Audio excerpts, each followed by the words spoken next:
ചക്ക ഉണ്ടാക്കാൻ എല്ലാവർക്കും മടിയാവും, പക്ഷേ ഇത് പെട്ടെന്ന് ഉണ്ടാക്കാൻ പറ്റുന്ന ഒരു രീതിയാണ്. ഇടിച്ചക്കയാണ് ഉണ്ടാക്കുന്നത്. അതിൻ്റെ 2 സൈഡും അരിഞ്ഞ് കളഞ്ഞിട്ട് വലുതായി കട്ടാക്കിയിട്ടാണ് ഞാൻ കുക്കറിലേക്ക് അങ്ങനെ ഇട്ട് കൊടുക്കുന്നത്. ഉപ്പും വെള്ളം ഒഴിച്ച് കൊടുത്ത് 2 വിസിൽ അടിച്ചെടുക്കുന്നുണ്ട്. വെന്ത് വന്നിട്ടുണ്ട്. ഇതൊന്ന് ഉടച്ചെടുക്കാം. ചട്ടകം വെച്ചിട്ട് നല്ലോണം ഒന്ന് ഉടച്ചാൽ മതി. അപ്പോൾ ഇടിച്ചക്കൻ്റെ അതേ രീതിക്ക് തന്നെ കിട്ടും.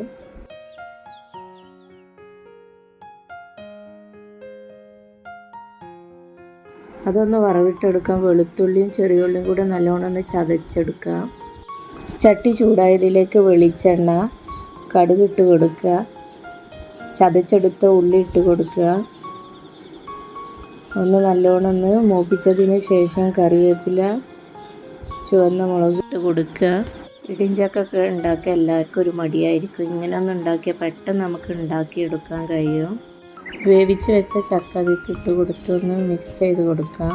അപ്പോൾ നമ്മുടെ ഇടിച്ചക്ക ഇവിടെ റെഡി ആയിട്ടുണ്ട്. എല്ലാവരും ഒന്ന് ട്രൈ ചെയ്ത് നോക്കണേ.